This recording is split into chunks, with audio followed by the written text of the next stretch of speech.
everyone, welcome back to Hair of the Werewolf. I'm Lily, and I'm here with Chase. What's up? And we are a paranormal horror podcast that likes telling each other true scary stories from all over the world, all the while we drink, or drink water, but usually it's alcohol, let's face it. Today it's alcohol. Today it is alcohol as well. We're having a little bit of wine, and a little bit is an understatement. We are drinking a lot of Chianti. Yeah, what's this one again? I don't remember. This is a Chianti 2017 Reserva from somewhere. Castello di Gabbiano. I regret my question. I didn't understand any of it. Chianti is one of our favorites, and it's been a while since we had wine, and we had a fancy Italian date night dinner thing today, so... That was a lunch date, yeah. Lunch date, so, that's because we're just friends. Yeah, we're just friends. So we're deciding to bring it all the way for dinner. Yes, and what else are we going to talk about?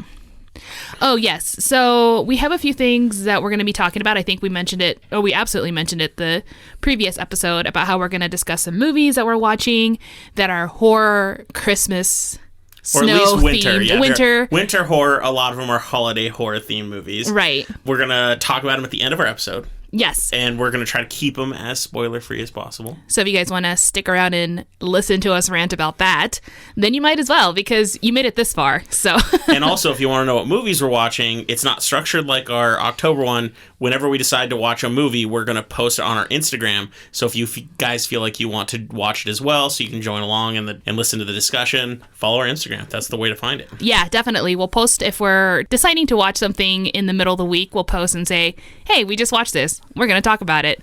We're not very good at planning, so we might just do it on the... We're going to wing it. So right. The thing is, we've actually watched a lot of Christmas movies already, but most of them aren't horror movies. No. Like, we watched the new Home Alone movie on Disney.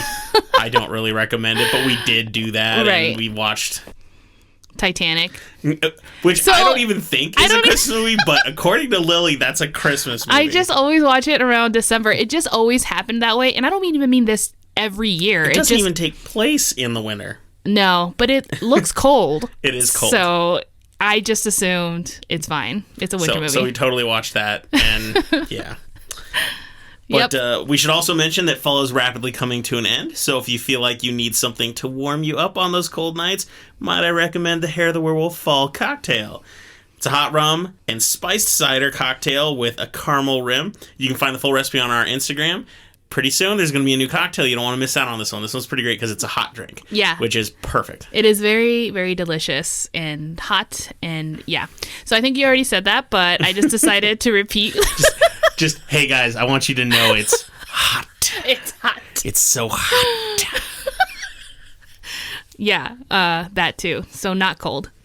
I have a story here for you today, and it's kind of a long one. So I think it's going to be the whole episode. All right.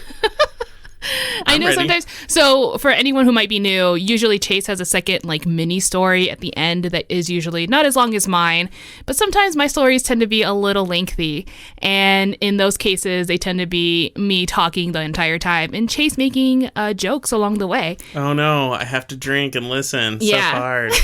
Your job is so hard, I'm not Chase. Ready. So here we go.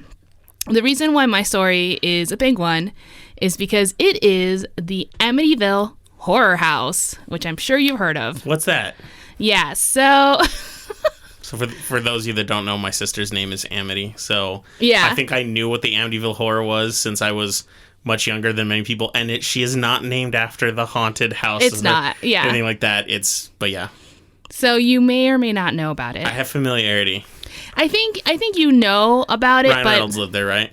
Yeah, for in 2005 for a second.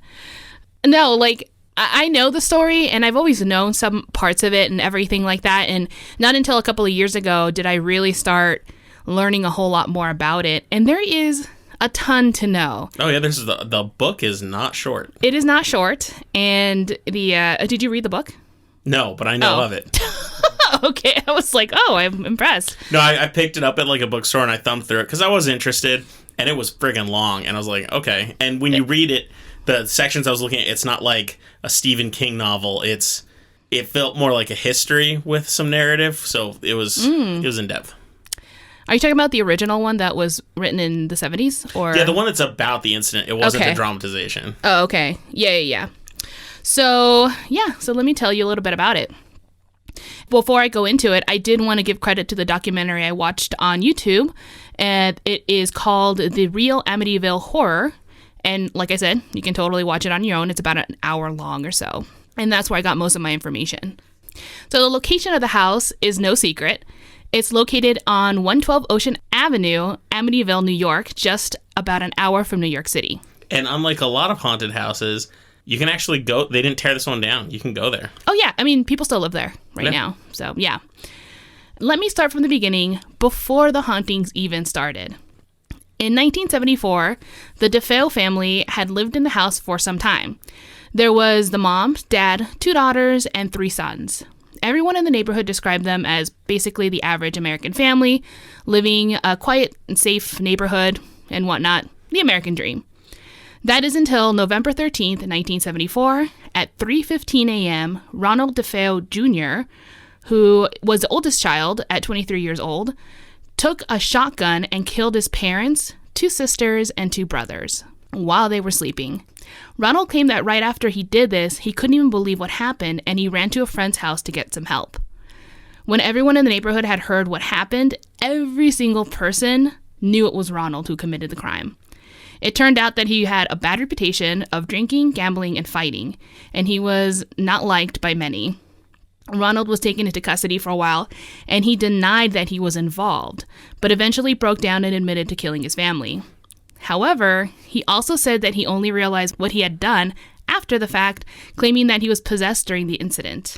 So, I don't know what the average American family was to people in the early 70s, but to me, the average American family shouldn't have, that one asshole in the family who's a gambler, drinker, and I'm pretty sure he'd kill his whole family. That doesn't scream average American family to me. It's always like that typical thing that you're like, oh yeah, he did seem like normal and quiet.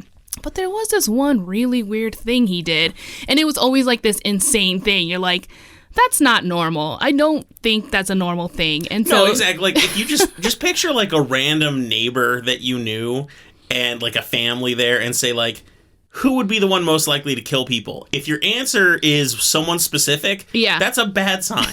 But if it's like, I don't think anyone there would kill people, then you know it's probably a pretty nice family. I didn't write this down in my notes, but I also, in the documentary, they talked about how the dad was incredibly abusive.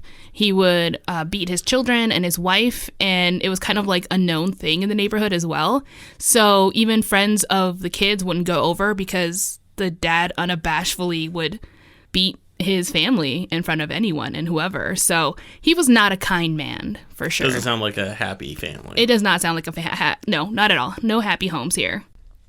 Well, in the end, even though he had claimed that he was being possessed and that he couldn't remember killing his family, all of that didn't matter because he got sentenced, and he got 6 life sentences. And I think I saw somewhere where that equated to like 150 years in jail. So he's definitely gonna die there. Is he still even alive? I thought he died in prison. He probably did. I didn't really look into that case as much. It's mostly because like there's so much more to the story, and I didn't want to get too into the true crime stuff, but yeah. So there are other details of the incident, like police have no idea how Ronald managed to kill 6 people in their bed with a shotgun. They did a test with the same type of weapon, and the gunshot blasts that would have been like heard that night were obviously incredibly loud. It could have been heard 4 blocks away, yet none of the neighbors heard anything, or even the family members didn't appear to stir when another family was being killed. Do you know what I mean? How do you not hear a shotgun? I mean, unless all these kids were heavily sedated. Right. So that's another thing. They were like, the forensics proved that the bodies were not moved after the fact. So it wasn't like they were killed somewhere and then put in their bed to make it look like they were sleeping. And also their blood was tested and there was no signs of drugs. So they don't know. Ronald's confessions were also very strange. The first time he admitted killing his family, he said that a cloaked demon with black hands handed him a gun while he was downstairs watching TV. It should also be noted that he was heavily on drugs. So he did have drugs in his system. He did have drugs in his system, absolutely. There was one more detail I want to share. On the night of the murder, a private investigator was outside the Defeo home, but he must have gotten there after Ronald Defeo had killed his family because he didn't hear anything. What he did witness was that he saw a woman in a black hooded coat and black gloves leaving the house carrying a rifle to the dock to dispose of the gun. The police later did find a gun in the same location as described. So another theory is that his sister killed his family and then herself, or she killed everyone, and when Ronald found out what she had done, he killed his sister. In support of this theory, forensic evidence did show gun residue on a jacket that his sister owned. But where was the jacket? I don't know. I don't know if she was wearing it or if she had taken it off afterwards. I didn't see that in the documentary, or I didn't find that information quickly. But he was interviewed a while after he had been already in jail, and he more or less claimed the same thing. He said that after he realized what he had done, he hid the gun and ran to a friend's house to tell him what had happened. So now he's saying that he had the gun, and that doesn't make any sense with the investigator being outside the house seeing the sister disposing the gun. I don't know. The details have never been quite right. You know who I feel bad for? I mean, obviously everyone who died, that sucks. But family? No, but the friend. You don't want to be that friend. That no, a friend runs obviously. to and is like, hey, buddy, you're my good friend, right? You're like, oh yeah, sure, I'm your friend. He's like, I just killed 6 people with a shotgun. What should I do? I'm like, hey, we're not friends anymore. Yeah, I'd be like, one, give me the shotgun. Yeah, can you not be around me ever again or my family? So again, if he was on some crazy drugs, then there's a chance that he doesn't even really know himself what happened that night. The only thing that had stayed consistent was that he believed that he was possessed.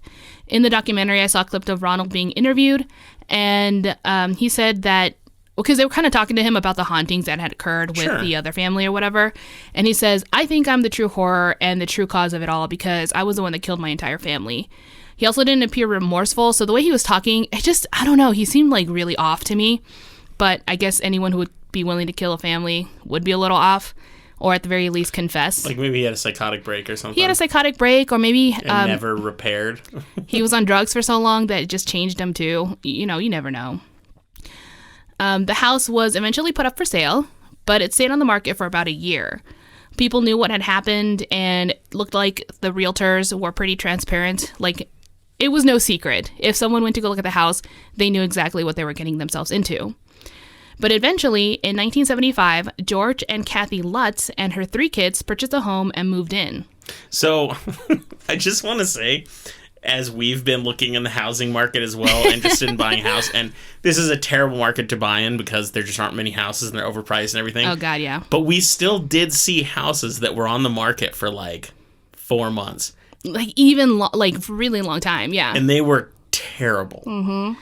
And so I can only imagine in a normal market being on for a year, it'd have to be a pretty nice house for it to sell within a year. I mean, I guess if it was a normal market, I don't know. It is a very nice house. Because, I mean, if you're willing to buy a house that a bunch of people were murdered in, whether or not you believe in hauntings or horrors or anything like that, you're like, okay, housing market, there's lots of houses that I can buy. The one where people got murdered shouldn't be a high priority. Yeah. But if it does sell, it had to have been a really nice house. Yeah, so I think what happened here is that the house sold in 1975 for $80,000. That's a lot for 75. Well, with inflation, that would be the equivalent of $448,825. That is still a lot of money, but if you consider the value of the property, they absolutely did get a steal. I looked it up on Zillow. Oh, nice. Like any other stalker would, and saw that the house had 5 bedrooms, 4 bathrooms, and it was a 3,600 square foot property, or not the whole property, but the house itself. The current Zestimate... How many square feet? 3,600. Holy 3,600, yeah. Jicket. So that's a big fucking house.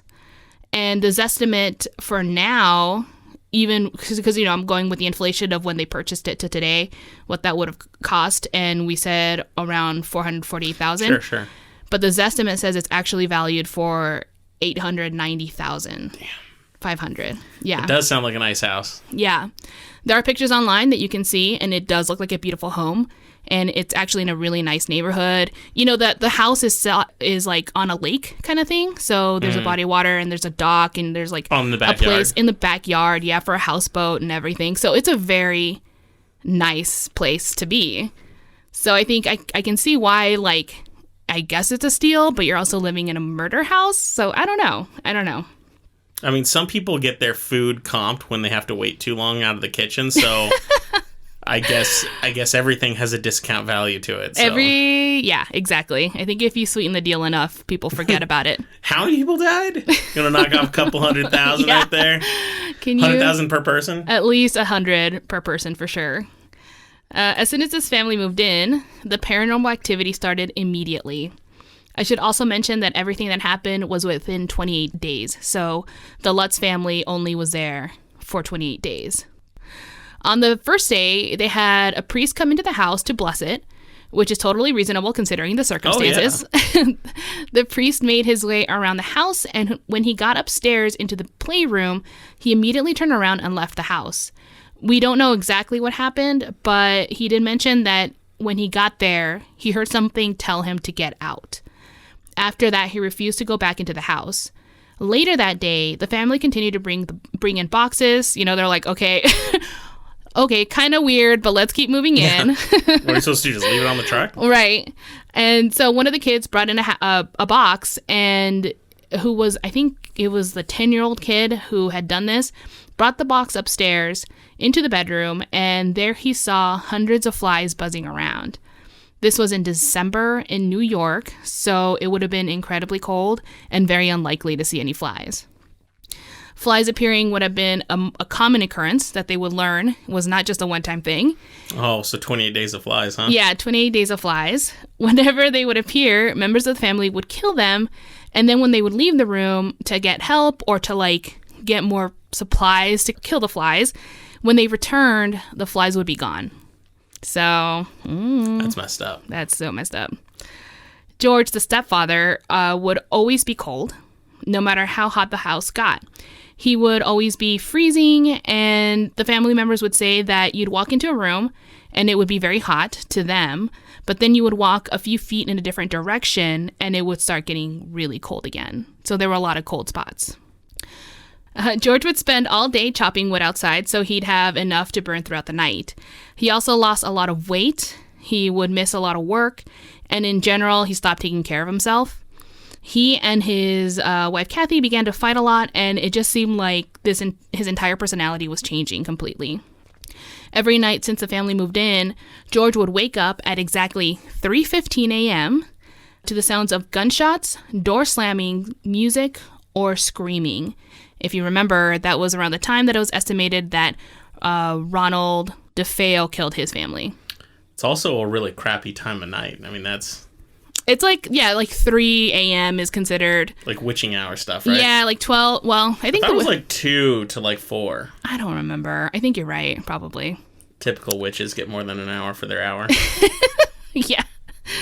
But who was going to argue with them, so... Yeah. I wouldn't. Yeah, I'm you get whatever you want. Take all the time you need, girls. It's cool. It's cool. It's cool with me. It's cool. So, to make it even worse, George would often wake up also at different parts of the house. So, he was basically sleepwalking, which is something he'd never done before. Sometimes he'd end up outside. Sometimes he'd end up in the basement. It was just really sketchy. Man, did they test if he had drugs in his system? He's just a druggie. Everything can be answered by drugs. Yeah. Actually, a lot of it would make sense because, him hallucinating or also feeling cold and hot. Yeah, no, this is all making sense now. Now, you need to take a break and have some wine because I feel like I'm drinking alone here. All right. Let's move on. After some time, Kathy would also have dreams of the murder. She would actually dream the entire murder through the eyes of Ronald Defeo. And when asked to recall details, she would know things that were purposely kept from the public. So that's kind of creepy. Trippy. Yeah. Okay, this is kind of like if you guys haven't seen The Conjuring 2.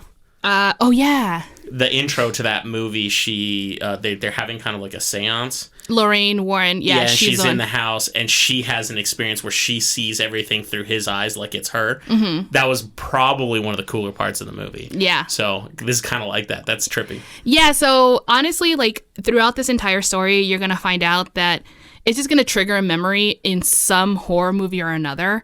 Because it's probably the most borrowed from story in history. Yeah, so it just it's like this story was ripped apart and other horror movies took pieces from it. Because it's just used in a lot of stuff right now. Shall we say the Citizen Kane of horror? The Citizen Kane of horror. Rosebud.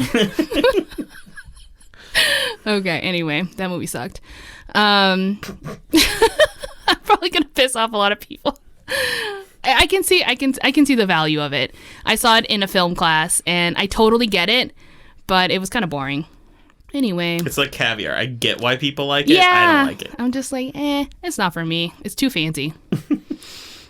Another messed up thing that happened was that the Lutz children, while they slept, would always end up in the exact same position as the Defeo children were found when they were murdered. What? Yeah, so, like, let's say you were the mom and you went to go check on your kids. She would say that the way she saw their bodies positioned was exactly how she saw the children murdered in her nightmares. And later she would see the pictures of the murdered children. And she's like, yeah. And she's like, yeah, that's exactly what I saw. Super creepy. The family dog was also being affected by the hauntings. He attempted to kill himself multiple times. What? I know. When I saw the documentary, how does that happen? I don't know.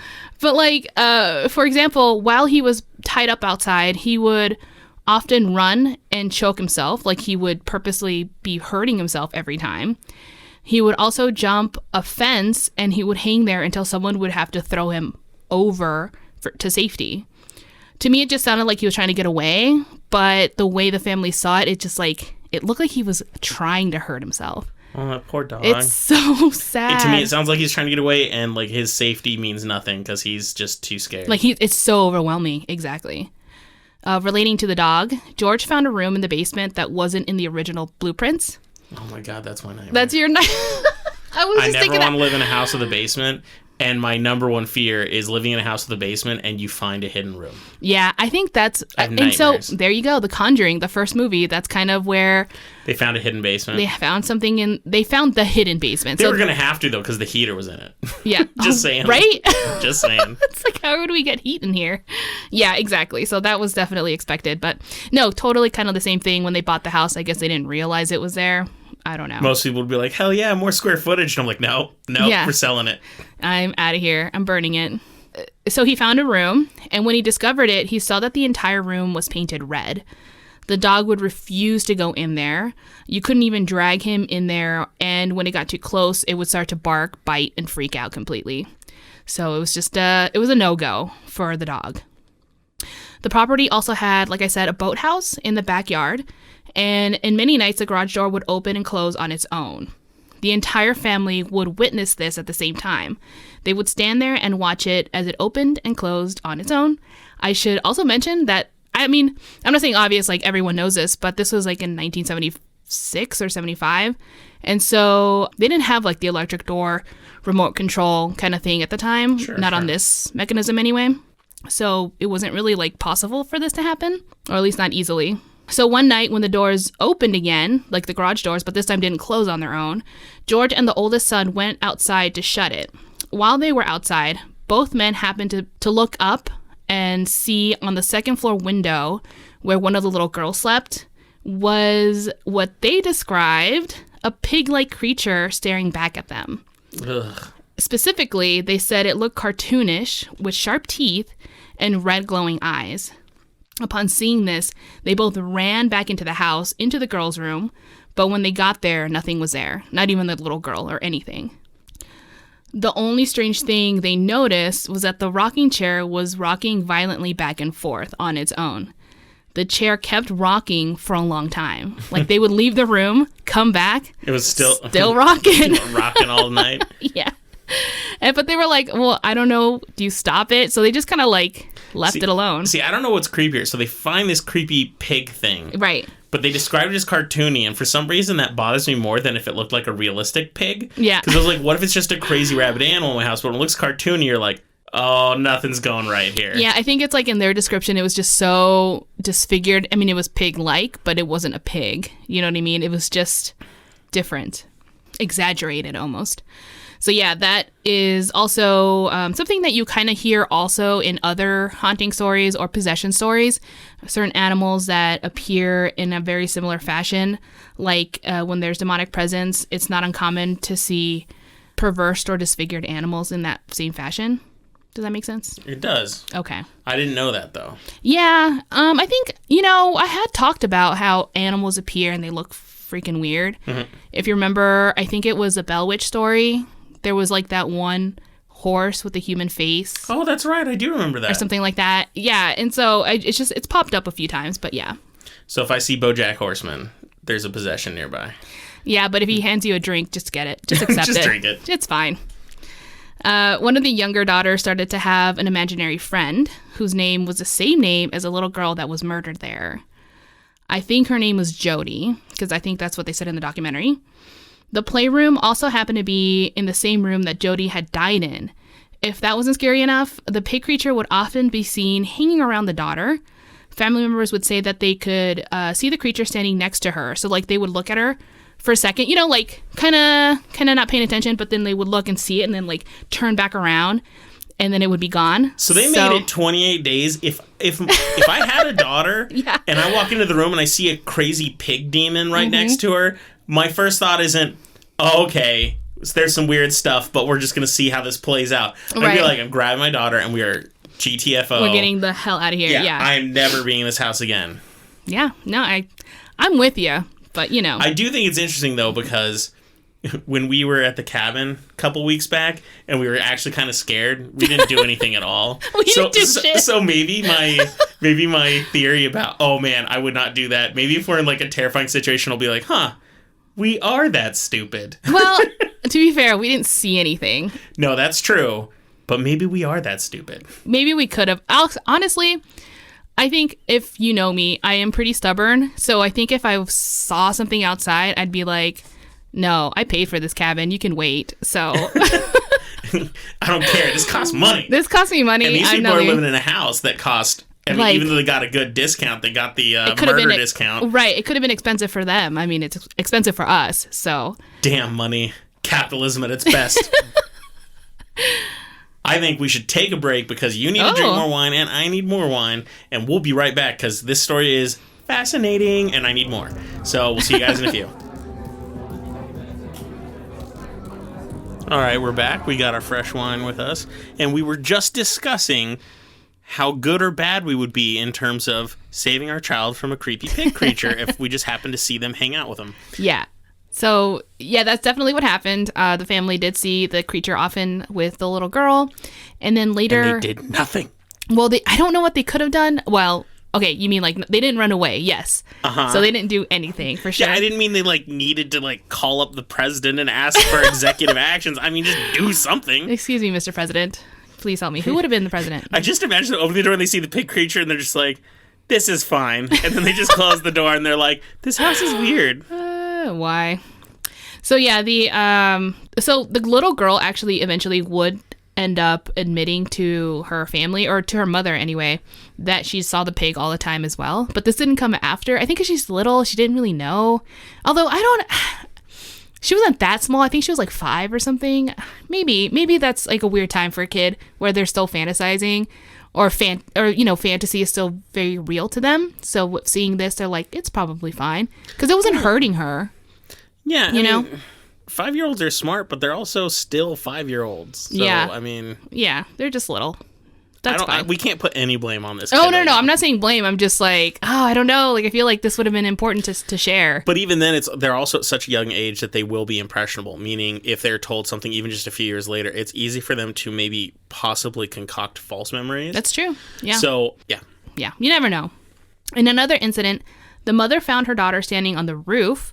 After she was retrieved safely back into the house, they asked her why she was even up there. She responded and said that her imaginary friend was with her and told her to walk on the roof, and when she reached the edge, Jody told her that if she wanted to be friends forever, she had to jump.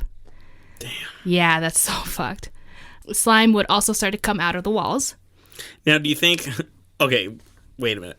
We're going to get back to that slime. Okay. That just processed as I was doing the other thing. Sure.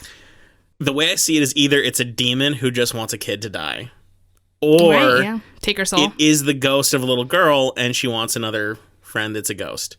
And she really just wants a friend. And she's lonely. That one's really depressing. Yeah. Because then I feel like Jody is also a young girl and doesn't understand if she was a ghost there. And so I'm like, oh, she just wants a friend to be haunted and forever. This wouldn't be an old ghost either. So, you know, the little girl would have only died like about a year before. Yeah. So, yeah, that's super sad. But if it's a demon, man, the whole thing's messed up. All right, so now that I've established that, slime is coming out of the walls, I hear. Slime is now oozing out of the walls. And they thought it was mold or some sort of water damage. They had no idea what was going on. And they could never actually really figure it out either. It was described as being like green sludge. And this is also another very common kind of characteristic during a possession of a house. So I think I mentioned this in a past haunting story too. Maybe not. But I've heard it before. So I guess like with my knowledge of just lore of possessions and whatnot, it's not that weird. Okay. I mean, it's weird, but not in context. So some parapsychologists call it ectoplasm, which is often a viscous substance that forms when there's a paranormal manifestation. It's kind of like a residue or discharge. I know it sounds gross, but it's kind of like the result of manifestation. So it's the physicality of it. But yeah. Yeah, you remember how everyone was talking about how like moist is supposed to be like, the most disgusting word in the history of the English language? Did I just trigger a worse one? Pretty sure discharge is worse. Discharge is probably worse. Yeah. And we're not talking about like being discharged from the military. We're talking about fluid discharge. Like bodily discharge, yeah. Remember health class in high school, kids? Nope. Yeah. I try not to. When we hear those words. Yeah. So the other children in the house also started to have dreams of the murder. Particularly one son, he would dream often that his dog would be murdered. So it wasn't just necessarily what the events that took place in the house, but just a lot of death and nightmares and things like that would start happening. And that just sucks for the mental health of any child. So yeah. At times, there were also a foul stench in the house that would appear when the crucifix on the wall would turn upside down on its own. Such a classic symbol. Very classic. Whenever this happened, everyone would open the windows because the smell was so overpowering. And one day when the kids were trying to open the windows, a few of them were stuck. Like a few of the windows were stuck, which apparently was also a common thing that happened in the house. Like a window would be unopenable even when it was fine a few days prior. And so there was like no rhyme or reason when these windows wouldn't work. So it was just momentarily unopenable, but it would be fine again later? Yeah, so like it didn't make any sense. I was going to say a window sucking is not a weird thing to me until it only sucks when you really need to open it. Exactly. So one of the windows that was stuck at that time, the oldest son was trying to open it, and when he finally managed to open it, he kind of turned around and told whoever was in the room with him, saying, "Oh, I got it," but his hand was still on the ledge. And so while his head was turned away, the window slammed back down, completely flattening his hands and crushing his bones. Well, when the kid was obviously screaming his head off, everyone in the house rushed into the room and were trying to open the door or the window. Like even there was a friend of the father that was visiting that day, and he saw this happen too. Like they could not get that fucking window open. I feel really bad for the kid, but I'm just imagining this is the most angry Dutch oven ever performed in the history. Like this ghost is like, oh man, I'm gonna get him so good. Yeah, I was like, you must smell this now. Smell my presence. Oh my god, essence by demon. So the kid, he's obviously in pain and crying probably at this point, but anyway, they couldn't get it open, and they all kind of not step back, but since it's not working, they're trying to figure out what to do. While no one is actually trying to open the window, it suddenly lifts on its own. So he is finally freed. That's fucked up. Yeah, completely. And when he was freed, his mom and him rushed down the stairs to at least put some ice on it. And I guess maybe like call someone. I can't remember what. I'm sure there were like hystericals, but they knew that they had to put ice on it first. So while she was in the kitchen, the mom, she turns around to get the ice, and while the son is sitting in his chair, he turned towards the doorway where he saw an apparition standing there of a woman. The apparition then walked towards him and walked to the table where his hands were resting on. And then when she sat down next to him, he looked back to his hands and he saw that they were completely healed. He could move them and he was no longer in pain. When he looked back to see the woman, she was gone. And when the mom turned around to like put ice on it, she had no idea what had happened. She's like, what? We just saw your hands were completely smashed. Oh, so she's supposed to be like maybe an angelic presence? Maybe an angelic presence. Maybe it's the mom that died there and she's not like crazy and evil and trying to help them out. She's like, sorry about my psycho son who killed everybody. And the pig that apparently lives here. But not all of us are bad. Yeah, not everyone's crazy. Please don't listen to my daughter. She wants everyone to jump off the building. Yeah, exactly. That's her thing. Mm-hmm. She's kind of weird. So that same son had another experience when one night after getting into another fight with his stepdad, he was walking away and headed towards the staircase. His mom was then chasing after him, and when she was behind him and he reached the staircase, a force of some sort, pushed him up the stairs, like threw him up all the way to the top. And the kid claimed that at that moment he was possessed. So like he didn't feel like he was himself, and he was not able to control his body. When his mom ran up the stairs to check on him, he remembered that when he looked back at her, he didn't recognize her face or like as his mother. And when his mother touched his arm to help him up, he could feel whatever was possessing him at that moment transfer into his mom, like through her arm or something, like out his arm into her probably. And so when that happened, he looked at her face and she could see that her eyes were glowing red and she looked like she was in a trance, and then it all kind of disappeared and the evilness lifted in the air. So it was like this entire strange possessing moment. So all this has been happening within 28 days. This sounds like a really busy 28 days. I know. This is a very long... yeah, you're right, because this is so much activity in such a small time frame. So I don't know. I mean, seriously, usually if I have like 2 errands to run during the week, I'm like, damn, this is a busy week. But these people, they're like, oh yeah, so we had 7 possession moments today. Yeah. The day before that was 14. My daughter almost jumped off a roof. So we're just trying to see how long we can go with the pig creature. Yeah. Just check it out. Just see where this goes. We're not convinced. So this family, I don't know about them. I don't know either. We'll see. So there was also another time when George was tending the fire. He was bent down, and when he turned around to talk to Kathy, who was in the same room, he saw that her face was disfigured, and he said that it looked like a part of it was completely blown off.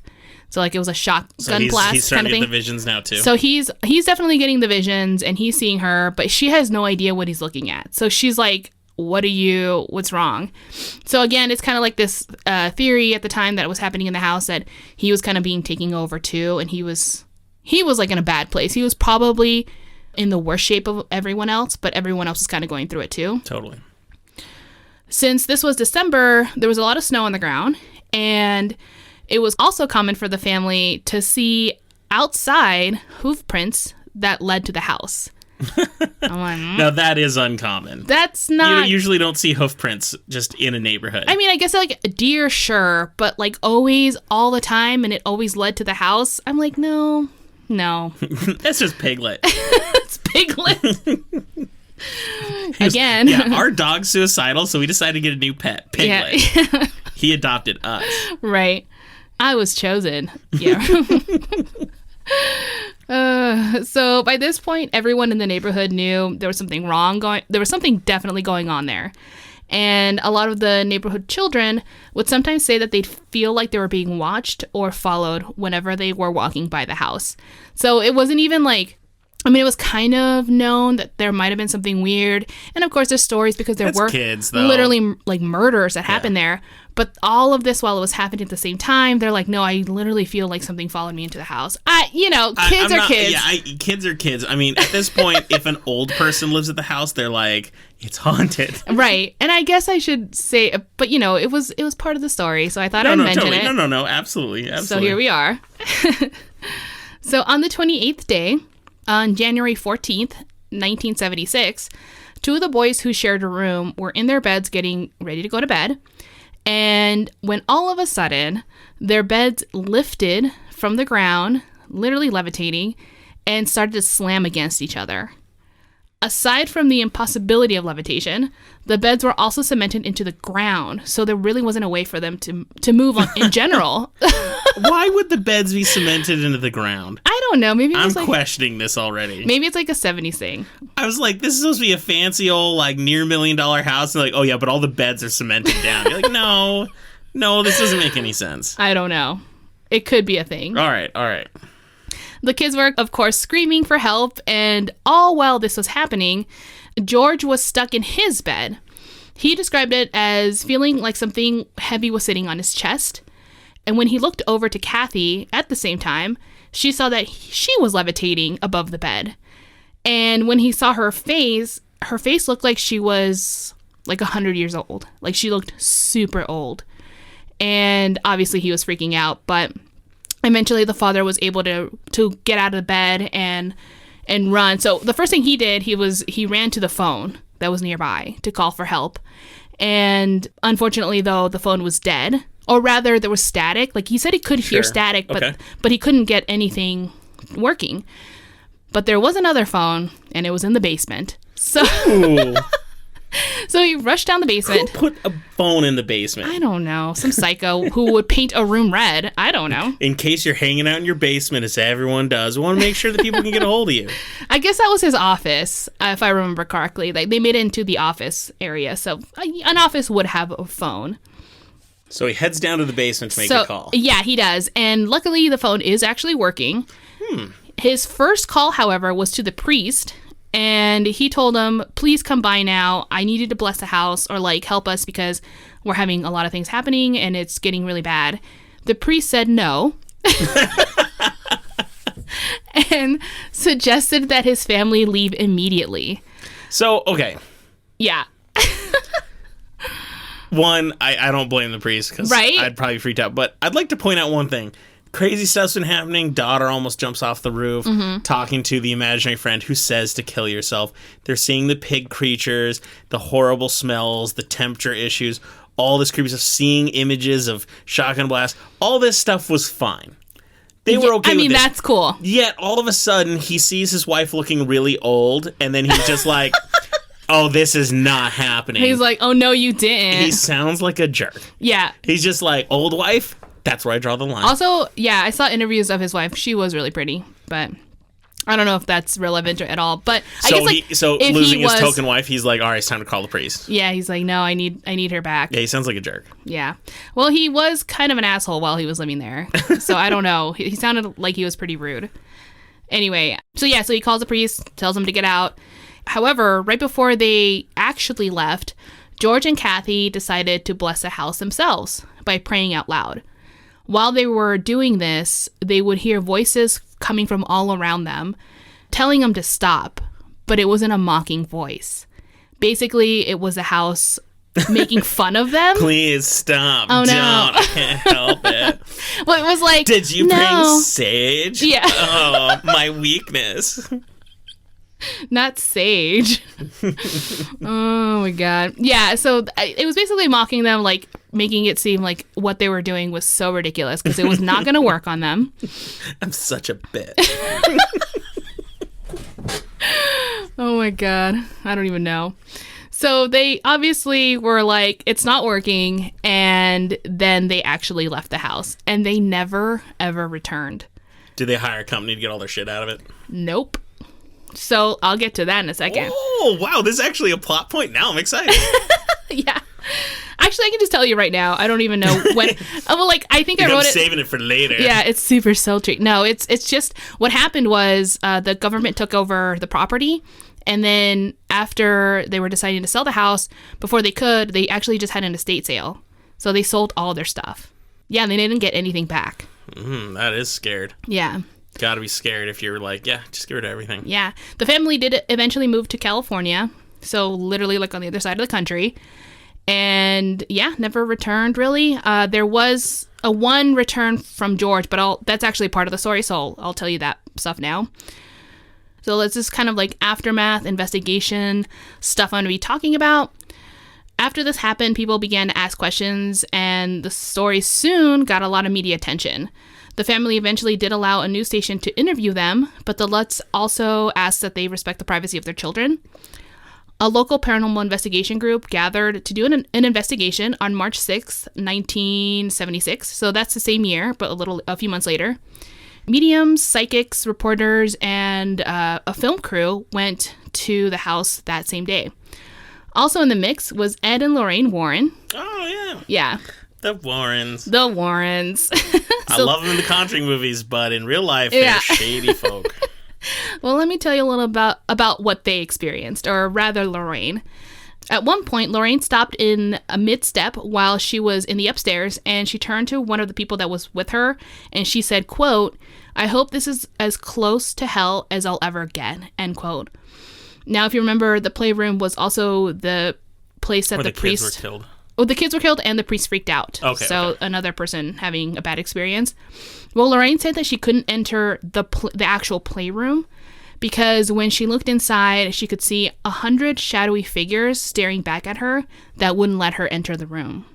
That's fucked up. Yeah, I'd be like, I'm sorry, how many figures? How can you distinguish from one shadowy one to the next? But I guess there were a lot of them. Another medium that was there said that during a seance, she saw hooded, cloaked creatures forming around them as the seance continued. So that was just, no thank you.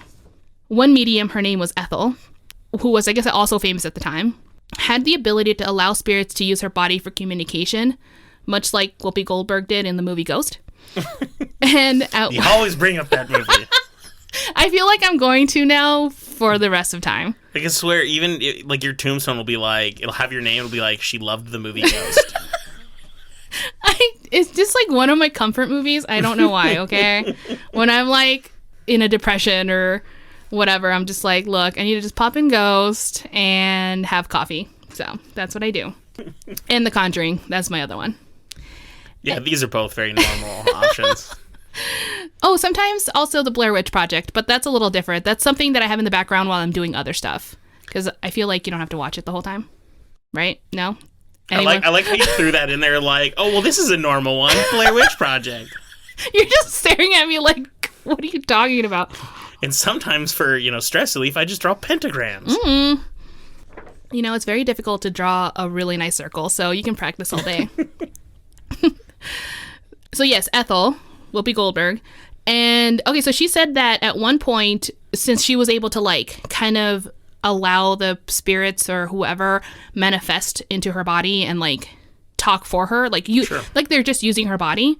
While she was at the house, one of the reporters that was interviewed in the documentary said that her and other people witnessed Ethel literally form an Adam's apple.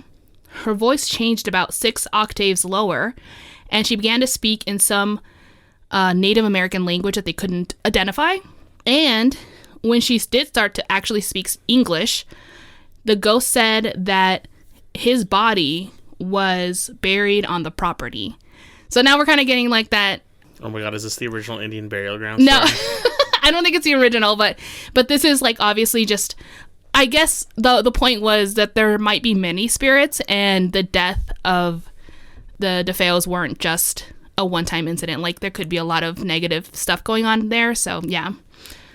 Unfortunately, they didn't get a lot of proof. As far as when I say proof, I mean physical proof. They had a lot of mediums telling them things all the time. Yeah, because if they had found physical proof, we would know today.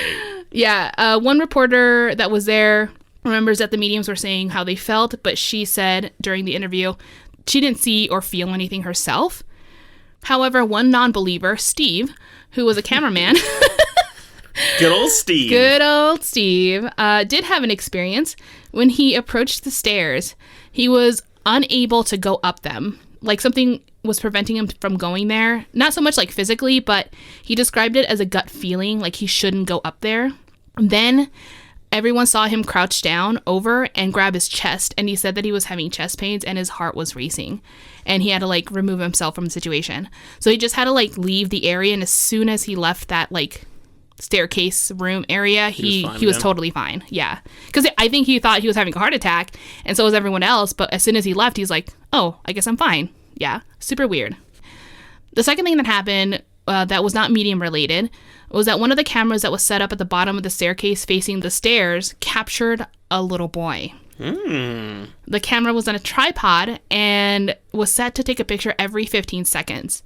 You can see, clear as day, a little boy peeking over the staircase handrails. His eyes are bright white, and he has a striking resemblance of one of the Defeo children that was murdered. There were about 20 people that day, investigating, and they all confirmed that there were no little boy there. No children on the premises whatsoever.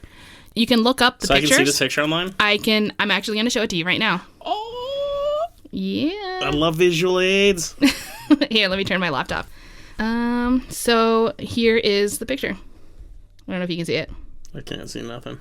So that's the little boy's face. Oh, I can kind of see it. I think it's super tiny. It is. Well, he is a small child. But yeah, I think when you get a closer look at it, I know you're a little farther away, but it looks legit like a kid. And then this other picture here is a side-by-side comparison to one of the kids that were murdered in the house. Oh, I can see the face better there. Yeah, and so... That's really creepy. It looks just like him, which is really weird. That's really, actually, a really disturbing image. You're welcome. So, yeah, I saw that last night at, like, around, I don't know, 2 a.m. Don't worry, you watched The Office afterwards. Totally calmed you down. I totally watched The Office, and I was like, see, that's a normal thing that comforts you. Well, no, I mean, that's just comforting TV that I can watch all day. But when I'm, like, in a bummed out mood, I like to watch some of my scary movies. Yeah. So they caught a little boy on camera. And like I said, there were a lot of people there. There's no way for anyone else to be there. I mean, I guess a kid from the neighborhood could have snuck in the house, but that's just so unlikely, I feel. The white eyes, though. Yeah. You guys have to see Obviously, this you could have modified the picture, but yeah, no, it's But this was taken, like, 1976, and I don't know, like, I just feel... I mean, Photoshop wasn't a thing, obviously, so it would have been a very difficult thing to do. And they got the film developed that weekend, and it was by the people that were just there to, like, find evidence. It wasn't necessarily doctored. It would have been very difficult to do in such a short time frame. It could have been faked, but the thing is, if the story is true and there was no faking, that's a really, really terrifying image. Exactly, and this is why it's considered to be, by many people, one of the best pieces of evidence of paranormal occurrence. Like, it's one of the best things that anyone has ever been able to capture, considering the time frame, considering who it looks like, and when it was taken. It's pretty impressive, I think. So like I said, the family never ever returned to the property again, but George Lutz did actually meet the investigative crew that went there on March 6th, and the reporter who was there also with her camera crew and everything said, like, oh yeah, he met us, like, at the street and everything, but he, like, literally refused to set foot on the property. So that was as close as he's gotten since that night he left and never returned. Interesting. Yeah. That's fear at that point. You'd think with all these other people, you'd be okay with it, but no. Or maybe, like, if he was looking for some sort of fame or whatever, but like, yeah, I'll be here. I mean, there's a camera crew, you get the Warrens, blah, blah, blah. But I don't know, right? So either missed opportunity or he really wasn't looking for fame at that moment. So what caused this is, like, really the question here. It might seem like the violent murders might have been the cause of all of it and the hauntings and possessions, but there is another theory. It's believed that George Lutz was into the occult even before he moved into the Amityville house. With the combination... so maybe he wanted to live in the house. Yeah, so I don't know. Like, it could have been a huge combination of things. It was a murder. It was his presence. He could have brought something with him, triggered something with his rituals. Because in different interviews, the children had confirmed that they saw George, their stepfather, practice strange rituals in the house. If this is true, then a lot of the hauntings make a lot more sense. Although I'm curious to know, like, what his end goal was, because a lot of things went obviously really wrong. Like, he was scared too. Like, he refused to get back into the property. Yeah, maybe he just did it poorly. He went a little too far, and then he realized, I messed up. Yeah, exactly. Like, he couldn't control the evil anymore, if he even ever had control. I don't know.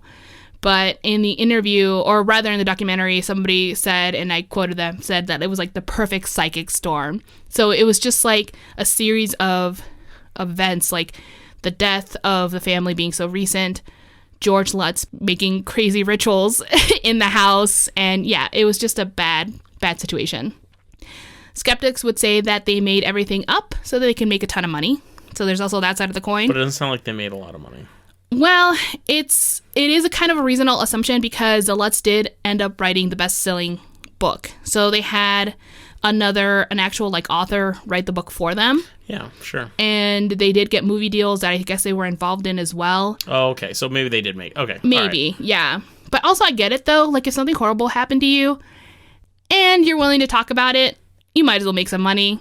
I'm not saying, like, be a sellout or you know, like what you went Book through. And but movie deals sound sellouty, though. That's not an interview on the news. That's not going and speaking at churches. Movie deal and book, that's money. Yeah, I guess I don't know if it's their way of coping or they're just like, look, this happened to me, I might as well make some money. It depends on the person, your personality maybe. But anyway, so the next thing that even kind of threw me off, so this is another fact, made me a little skeptical, even myself. So for whatever reason, Lutz hired Ronald Defeo's defense attorney to represent them in the whole ordeal, like with the book signings and the press conference. And that's really weird. It's a little weird. It sounds a little like... That's for show. Seeking for media attention, yeah, right. Exactly. In the documentary, the attorney relayed that one night, he, George, and Kathy Lutz were talking and drinking tons of wine from around 9 p.m. to 3 a.m. The attorney even admitted that he couldn't even tell you how many bottles they drank. Then he drops the bomb and says that he shared information about the case that was originally not released to the public. He even showed the Lutz pictures of the crime scene. The attorney recalls that when he showed them the pictures with green powder that was used with fingerprints, so that was all over the walls, the green powder, the Lutz said, "Oh, that's just like the green slime we saw up here on the walls." Then there was a picture of one of the kids that was shot, and they could see flies on the wall. Sorry, this is kind of descriptive, but... And then the Lutz would also say, hey, now we know why there were so many flies when we saw in the house, but this information was kind of new to everyone. Sure. So it was very difficult to determine whether they were saying these things and they were making it up as they were getting more information, or it was them... They were really experiencing these things and they were finally relating, and they're like, oh, this is finally an explanation. I get it now. So I don't know, like, which way do you go? It's still, why are they even dealing with DeFeo's defense attorney? That's weird. That's the weird part to me, for sure. So I should also mention that as many paranormal investigators went into the house looking for evidence, there were also an equal amount of skeptic investigators that went there to debunk everything. One particular investigator went into the upstairs room where the window would open and close, and he and his partner noticed that the floors were also uneven. When the other guy stepped on a particular soft spot on the floor, the window then flew open.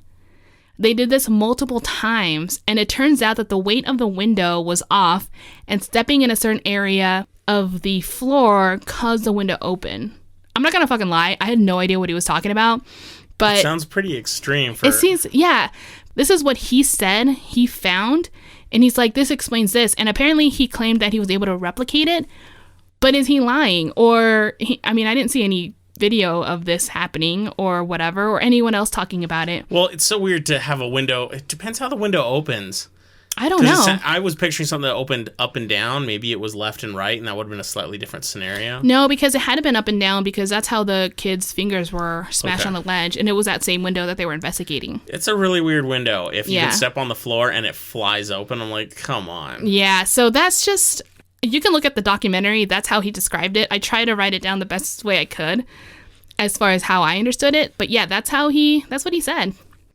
There's so much back and forth on what really happened and people giving their own interpretations of what they think happened. And it gets very confusing. There's so many details in this case. For example, in one of the first interviews that the Lutz gave, their experience would have been considered to be low-level hauntings. They only described hearing footsteps and door creaks, but nothing else. So there was no, like, the full apparitions, levitations, pigs, nothing.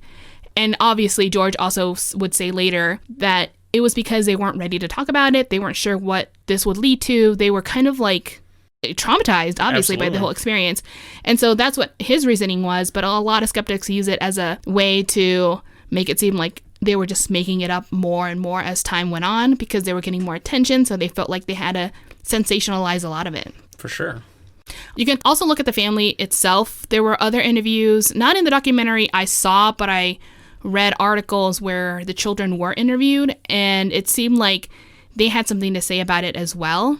Meaning, like, if they were involved in it or if they did see something, it would have come out today that it was all a lie. At least one of them is. It would be very difficult to control an entire family. One or for them two to liars can go a long time. Yeah. But once you get over two, especially the younger ones who might have been like, I don't remember any of this, and they could have just said that. But no, a lot of them are like, no, I do remember this. It's very traumatizing. Blah blah blah. So I don't know. I do always think that's a pretty decent thing to consider. Is if you have a long enough time and something still hasn't come out, you're like, wow. Unless we're talking a single liar. That's kind of telling. People aren't good at keeping secrets.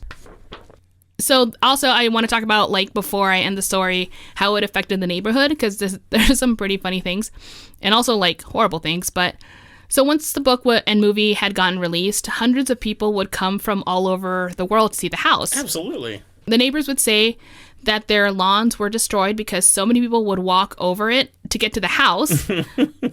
And some tourists even acted like it was a religious experience. Neighbors would say that they would see them sometimes standing out in the rain and just without saying a word, staring at the house for hours. Man, people are crazy. So we live in Albuquerque where Breaking Bad was filmed, and there's this scene in like the first season, I believe, where Bryan Cranston's character throws a pizza on the roof, and it's a very famous scene. Even people who haven't seen the show have seen the scene. Well, apparently the people who live in that house, because actual humans with lives live there, they had a problem with people running, buying pizzas and throwing it on the roof and taking pictures. So they'd wake up in the morning and there'd be like pizzas on their roof. And I'm like, this isn't cool. People need to remember there's other humans going on here. Yeah, it's not cool. Yeah. You know, it was like something that the family definitely accepted when they were having the movie, because, you know, they were being compensated to use their house or whatever. I don't know if they ever thought about, like, the repercussions, but yeah, they still, like, I think there's like a giant gate now around the house. I don't even know. Absolutely. I'm talking about the Breaking Bad house. No, I think, yeah. Anyway, I would have just put a permanent fake pizza up there. That would have been smart. Yeah. And just be like, yeah. Take pictures, whatever. I mean, seriously. I would put, like, a naked cardboard picture of someone, like, I don't know who. A demon. A creepy naked demon. Anyway, they were definitely experiencing a lot of the crazy. People would also go up to the house to touch it, grab something off of it, or even just rip pieces of the lawn so they can have something to take with them. That's so weird. Yeah. A next door neighbor was interviewed in the documentary, and he said that he would see people picnic in his yard. I guess. And even one time, Swedish nuns got stuck down his driveway, which he's like, I don't even know how they got there, but I think they were just lost. And yeah, he's like, it was crazy. It was just insane. All over the world, people coming down. Yeah.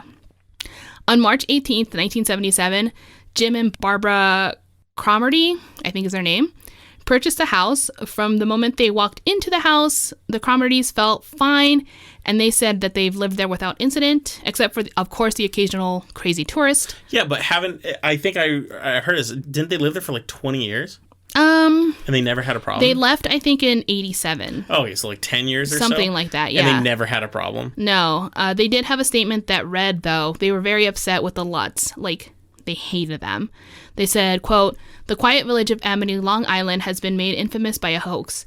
It will possibly never be the same. None of us will be here today if a responsible publisher and author had not given credibility to two liars and allowed them the privilege of putting the words true on a book in which all actuality is a novel. The credibility of the hoax stems from using a charlatan Catholic priest who has been banned from performing his religious duties by the Diocese of Rockville Center." Archdiocese. Diocese? Is that how you say it? Diocese, yeah. Okay, sorry. The equivalent of being disbarred as a lawyer is what they said. This charlatan priest has been involved with a complicity to a lie and therefore deserves no credibility and should be dealt with accordingly, end quote. The Cromartys also sued the Lutz for false representation and other things here and there, which eventually led to a private settlement. My guess is that they just wanted the Lutz to shut up about it so that they can live their own lives in the house. Absolutely. And so the neighborhood can find some peace, because I think it was I don't know if it was both of them, but Jim definitely said that he grew up in Amityville and he loved the way the neighborhood was before everything went to hell, and he definitely puts a lot of blame to the Lutz family for it. a bunch of hoaxers that ruined everything. Oh, yeah, exactly. It's just like a shit show, and I can't imagine the things that they had to go through as well. But so the movie obviously came out in 1979. So this would have been around the time that the Cromartys also lived at the house. So I think that's kind of where they were. They've been like a year. Yeah, it would have been a year. And because of the movie and obviously the book, they were just dealing with the aftermath. And I think that's why they sued him, because they're like, you don't even live here anymore. Could you stop talking about this house? I can imagine how hard that would be. But yeah. I also, for one, would be like, I would sell tours into my own house. And like with popcorn and little things, and I would capitalize the hell out of it. I know, you're like, might as well. I'd like go out there and be like, you cannot take photos unless you pay. Here's our special Amityville popcorn and all our stuff. And yeah. Like the popcorn was made in the haunted house, so eat a little bit of the haunting yourself. Eat a little haunted. Oh man, I would become a millionaire. Yeah. Just selling the worst kitschy crap. Because if you're willing to fly from another country... You should, like, frame blades of grass from the property. Yeah, exactly. You can make, like, tons of money. No, yeah, if you're going to fly from another country to see a haunted house, you're going to buy popcorn and blades of grass in that house, because you're gullible. Or just for fun. But yeah, so they definitely made a movie, and also George Lutz did say that when the 1979 movie came out, he couldn't believe how similar the movie was to his own experiences. He even says, like, just watching it, it felt like a documentary. But when the 2005 Amityville horror movie came out with Ryan Reynolds, George was incredibly upset and said it was awful, it was bad misrepresentation. And I saw in one article, I don't know how true this is, it could be true, but apparently he sued the movie company for just getting it wrong and feeling like... Boo-hoo. Yeah, so he's like, no, you guys misrepresented me and I should sue you. But that's the story. I mean, seriously, at that point, you know, all the people, you know, the teenagers who saw Ryan Reynolds, if they saw that old guy who's got to be ancient by that time, be like, they're not going to be like, oh yeah, this is the same guy. Like, dude, trust me, your reputation as a guy who was haunted is still safe. You're fine. Yeah, I think we all know the story at this point, or rather anyone who wants to look it up, it's available to find out. Absolutely. Yeah, and your book still is out there, so yeah, whatever. I don't know, if he sued because he didn't like that representation, that goes even further for me to thinking that there's something shady with so it always feels maybe he was sued because he didn't get any money for that version. Maybe. And that pissed him off. Yeah. And I think it also made him mad because his wife had died at that point already. And I think in one interview I saw, he said it felt wrong because she wasn't here and what she had to say wasn't properly, like, portrayed, and I think he just felt offended by that. I don't know how he feels. You know, I'd also like to think if you were haunted by something and it really bothered you, and someone said, oh yeah, I'm gonna make a movie about it, I'd be like, yeah, have fun with that. I don't want to see it. Yeah, I'm good. This was a traumatic part of my life and I don't need to relive it. Right. But he's like, I want it all. I want the comics, I want the video games, I want the movies. Show it all to me. The books. Yeah. It was kind of like a roller coaster ride reading all about it, because there were parts where you're like, oh, I don't know, that is kind of a weird coincidence, or yeah, that sounds like they were lying. So I think it could have been a mix, and that's why it's super just hard to pinpoint. Even from the murders themselves, that is not even a straight up case. It's just, it feels weird and not a straight line. And what I think is funny is it feels like the story of the hauntings and the story of the murders are different families. Yeah. You know, because the story of the murders is, you know, he claims to be possessed, but it was a much more straightforward. This guy just woke up one night and murdered people. Whereas the hauntings, all the crazy stuff that's happening with ghosts, levitations, everything, different family that happened later. And a lot of people don't realize that when they hear about the Amityville horror, they think of this story where a guy is haunted and then kills his family. Kills his family at the end. It's different people. It's very different people. And again, you know, I think, I don't want to say, like, definitely it wasn't Ronald Defeo who killed his family. I don't know. I wasn't there. I'm not an investigator on the case. And that could very well be, like, the most obvious answer. And it might be. But the other guy who was outside the house that saw the girl in the jacket leave the house with a gun, I'm very thrown off by that detail. I don't know what that means. I don't know who that was. It could not even been a sister. It's worth paying attention to. But it was like, it caught my attention and it derailed my brain. So I don't know. It's a very compelling story. There's so much more to it. And look, at the time, I've already talked my head off. So I think it's time to end it here. And we have to talk about the movie now. Yeah, so that's kind of what I meant. Like, the story is over, and I hope you guys can join us next week. And if you guys want to stick around, we're going to be talking about the movies. Let's talk about our first Christmas horror movie of the season. At this point in our show, we're going to talk about everything and try to keep it as spoiler-free as possible. This one is a brand new 2021 release. We just found out about it, too, just a few days ago ourselves. Straight from France, we have the Advent Calendar. Now, it totally had a French name, but this is what they call it in America. Right. And yes, that does mean it needs subtitles or a strong proficiency in French. So if you're a good French speaker, you don't need subtitles. But other than that, you're going to need subtitles. And we saw this on Shudder, but it may be available on other platforms. I did not check. So, the Advent Calendar is about a paraplegic woman who receives an antique-looking Advent calendar from her friend. In case you guys don't know what an Advent calendar is, it's a Christmas-specific calendar where each of the days of December, the 1st through the 25th, are doors. And behind each door is supposed to lie a candy or a treat. You open each door on the day it represents, and you get to enjoy the candy. It's kind of a fun countdown to Christmas Day. Yeah. Sometimes I've heard of ones that have little toys inside or little games you're supposed to play, but the traditional one is you eat a candy or a treat. Mm-hmm. We just bought our Advent calendar for the year. You can get them cheap. They're like $1.50 at the grocery store. They're just cardboard filled with borderline chocolate at best. Yeah, I eat them. They're fine. I think it's a lot of fun. I really enjoy it. And the door numbers are in abnormal order. You have to find them. However, the Advent calendar in this movie is a creepy-looking antique wooden box. The doors are locked, and the calendar has mechanical components. At midnight each night, a creepy figure pops out of the top and speaks German, telling her it's time to eat her next treat. So, yes, of course it's German because this is a French movie. Because they're like, and wow, if there's evil. one thing we've learned about most movies that come out of Europe is that for some reason, German is still considered the evil, creepy one. Right, yeah. It's just the way it is. At least that's how I've seen it in media. Before having the first treat, she reads the rules of the calendar. This is all just the beginning, the first few minutes of the movie. Before having the first treat, she reads the rules of the calendar. The calendar rules mention that she must follow all the rules or else something will happen. It also says if she eats one candy, she must eat them all.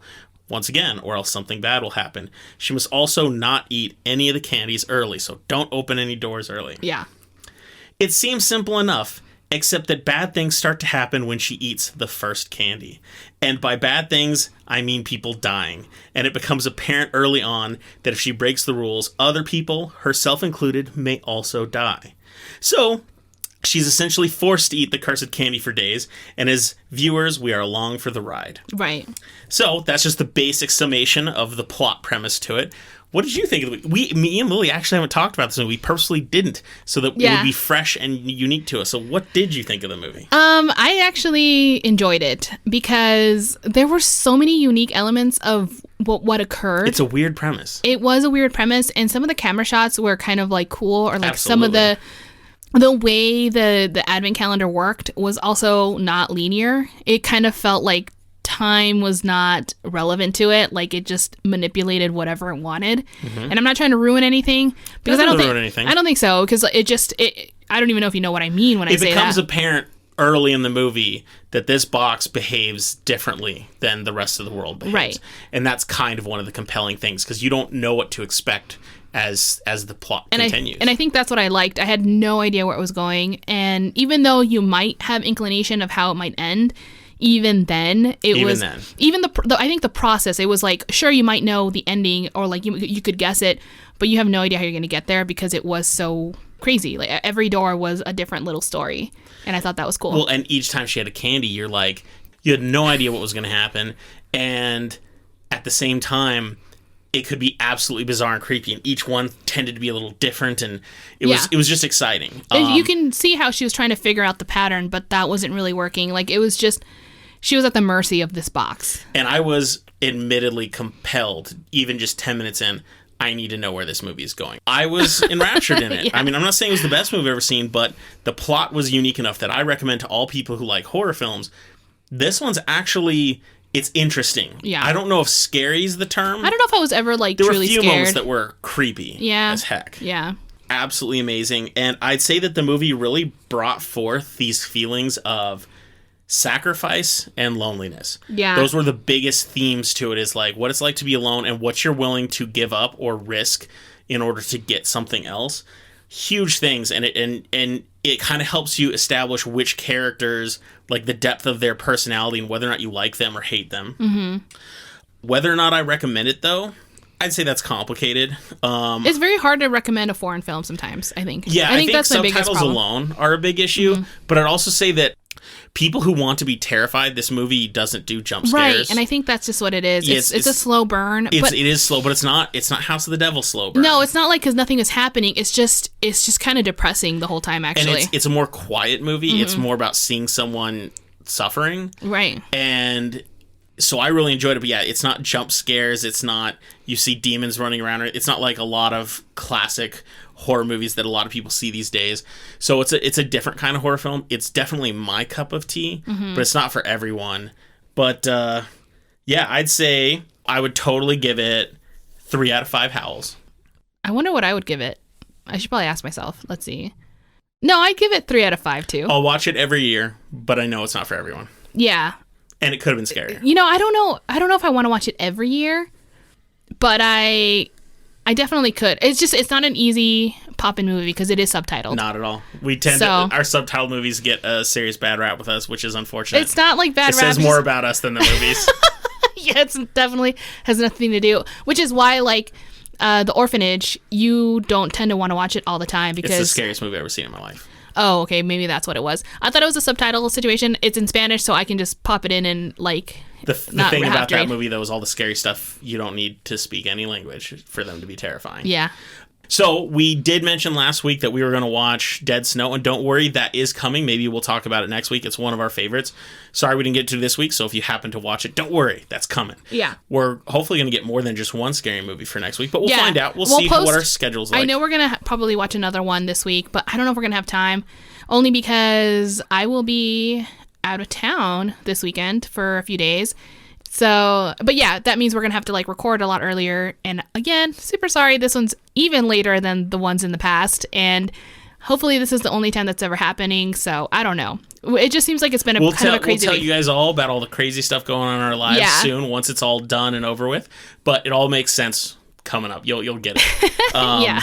But yeah, so that was our movie discussion for this week. We hope if you saw the movie, you enjoyed it. And yeah. Amazing, huge story today, Lily. So I'll have a story next week, guaranteed. Yeah, and I really had a really good time telling it, to be honest. I think researching it was interesting because it refreshed a lot of what I remembered hearing about the house, but I also learned a few things myself. So that's always the best part. And I was even worried of doing this story because I always have this fear that when I do a big story, I'm going to get bored because I think I know everything. And then I realize that I'm an idiot. I don't know everything, and I need to like shut my mouth. And a lot of what we know is the movie versions, which are the worst versions. So like, wow, I was a fool to like not read about it because it was actually pretty interesting. It was really fun to do, and I like to sprinkle the big ones throughout. You know what I mean? I don't want to get through all the big stories. Not all at once. Yeah, not all at once. I like to enjoy them myself. So. But anyway, thank you for joining us today. And again, I'm sorry it was late, but I hope it was worth it. And of course, if you guys have any stories that you want us to share in our next listener episode, please drop us a story on our email address, which is hodwpodcast@gmail.com. We also would love to hear if you have a story that you want to hear, or like maybe it's something in your area that you want us to tell. Please let us know. I'm very interested to like learn new folklore, new stories, new cryptids, new hauntings. Seriously, let me know. I'm very excited. And if you want one being told on the show, just let us know and we'll do it. So anyway, I hope you guys had a really safe weekend. And if you guys had a little too much to drink, well then don't worry, because the best cure for a hangover is fear. Bye.